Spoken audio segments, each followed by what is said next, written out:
ಆ ದಿನ ಏನೋ ಒಂದು ಘಟನೆ ನಡೆಯಿತು. ಅದನ್ನು ಕೇಳಿ ಸ್ವತಃ ಕಾಲನೇ ನಡುಗಿ ಹೋದನು. ಮೃತ್ಯುವಿನ ದೇವರಾದ ಯಮರಾಜರ ವಧವಾಗಿತ್ತು.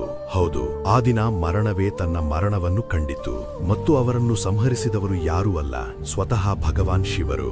ಮಾತ್ರ ತಮ್ಮ 16 ವರ್ಷದ ಚಿಕ್ಕ ಭಕ್ತ ಮಾರ್ಕಂಡೇಯನನ್ನು ರಕ್ಷಿಸಲು ಮಹಾದೇವರು ಅಷ್ಟು ರೌದ್ರ ರೂಪ ತಾಳಿದರು. 3 ಲೋಕಗಳು ನಡುಗಿದವು. ಕಥೆ ಪ್ರಾಚೀನ ಕಾಲದಲ್ಲಿ ಆರಂಭವಾಗುತ್ತದೆ. ಒಬ್ಬ ಮಹಾನ್ ಋಷಿ ದಂಪತಿ ಸಂತಾನ ಪ್ರಾಪ್ತಿಗಾಗಿ ಕಠಿಣ ತಪಸ್ಸು ಮಾಡಿದರು. ಅವರ ಅಟುಟ ಭಕ್ತಿಯಿಂದ ಸಂತುಷ್ಟಲಾಗಿ ಭಗವಾನ್ ಶಿವರು ಸ್ವತಃ ಪ್ರತ್ಯಕ್ಷರಾದರು.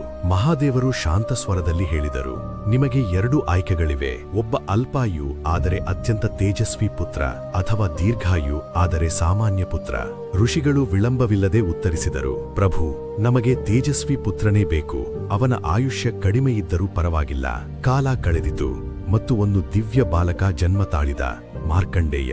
ಬಾಲ್ಯದಿಂದಲೇ ಮಾರ್ಕಂಡೇಯರು ಶಿವಭಕ್ತಿಯಲ್ಲಿ ಲೀನರಾಗಿದ್ದರು. ಅವರು ಪ್ರತಿದಿನ ಶಿವಲಿಂಗದ ಮುಂದೆ ಕುಳಿತು ಓಂ ನಮಃ ಶಿವಾಯ, ಓಂ ನಮಃ ಶಿವಾಯ ಮತ್ತು ಮಹಾಮೃತ್ಯುಂಜಯ ಮಂತ್ರವನ್ನು ಜಪಿಸುತ್ತಿದ್ದರು. ಅವರ ಮುಖದಲ್ಲಿ ಅಪಾರ ತೇಜಸ್ಸಿತ್ತು. ಆದರೆ ಒಂದು ಸತ್ಯ ಅಡಗಿತ್ತು.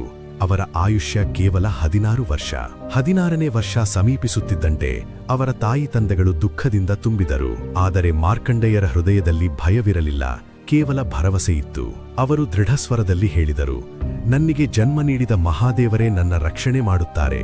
ನಿರ್ಧಾರಿತ ದಿನ ಬಂತು. ಮಾರ್ಕಂಡೇಯರು ದೇವಸ್ಥಾನಕ್ಕೆ ತೆರಳಿ ಶಿವಲಿಂಗವನ್ನು ಅಪ್ಪಿಕೊಂಡು ಸಂಪೂರ್ಣ ಸಮರ್ಪಣೆಯಿಂದ ಮಂತ್ರಜಪ ಆರಂಭಿಸಿದರು. ಅಷ್ಟರಲ್ಲಿ ಆಕಾಶ ಗರ್ಜಿಸಿತು. ಮೃತ್ಯುವಿನ ದೇವರಾದ ಯಮನು ಪ್ರತ್ಯಕ್ಷರಾದನು. ಅವರು ತಮ್ಮ ಪಾಶವನ್ನು ಎಸೆದರು. ಆದರೆ ಆ ಪಾಶ ಮಾರ್ಕಂಡೇಯರ ಜೊತೆಗೆ ಶಿವಲಿಂಗಕ್ಕೂ ಸುತ್ತುಕೊಂಡಿತು. ಅನಂತರ ಭೂಮಿ ನಡುಗಿತು. ಶಿವಲಿಂಗದಿಂದ ಪ್ರಚಂಡ ಪ್ರಕಾಶ ಹೊರಹೊಮ್ಮಿತು. ಅಗ್ನಿ ಜ್ವಾಲೆಗಳ ಮಧ್ಯದಿಂದ ಮಹಾದೇವರು ರೌದ್ರ ರೂಪದಲ್ಲಿ ಪ್ರತ್ಯಕ್ಷರಾದರು. ಅವರ ಕಣ್ಣುಗಳಲ್ಲಿ ಬ್ರಹ್ಮಾಂಡದ ಜ್ವಾಲೆ ಹೊತ್ತಿ ಉರಿಯುತ್ತಿತ್ತು.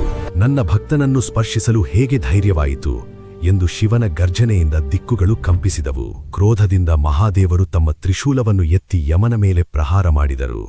ಅಷ್ಟು ಭೀಕರವಾದ ಆಘಾತದಿಂದ ಯಮನು ಪರಾಜಿತರಾಗಿ ನೆಲಕ್ಕುರುಳಿದನು. ಕ್ಷಣಮಾತ್ರಕ್ಕೆ ಸೃಷ್ಟಿಯಲ್ಲಿ ಮರಣ ನಿಂತಿತು.